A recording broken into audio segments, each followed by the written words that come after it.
বৃষ্টির জলেই চলছে জীবন, মিটছে তৃষ্ণা।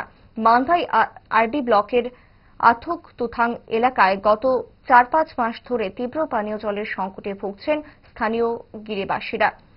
প্রশাসনের তরফে জলের ব্যবস্থা না থাকায় বৃষ্টির জল সংগ্রহ অথবা চড়া দামে জল কিনেই দিন কাটছে তাদের। দৈনিক ৫০০ টাকা মজুরির মধ্যে প্রায় ২৫০ টাকা চলে যাচ্ছে জল কিনতেই। জনপ্রতিনিধিদের একাধিকবার জানিয়েও মেলেনি স্থায়ী সমাধান। স্থানীয় বিধায়িকা স্বপ্না দেববর্মা ও এমডিসি জিতেন দেববর্মার কাছে দ্রুত এলাকার পরিদর্শন করে পানীয় জলের স্থায়ী ব্যবস্থা করার দাবি জানিয়েছেন গ্রামবাসীরা।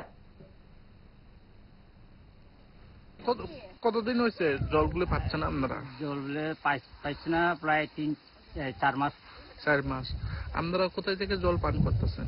জল পান ওই বৃষ্টি জল আর বাজার মার্কেট থেকে। বাজার থেকে কিনে আমরা খাইতে হয় না? প্রতিদিন কয় লিটার জল লাগে? ৫ ড্রাম লাগে।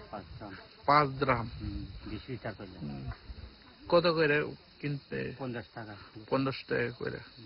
তাহলে ৫০০ দাম কত আয়? ২৫০ টাকা। ভাড়া সহ ৪০০। আপনি কি করেন? আমি কিস্তি করেন।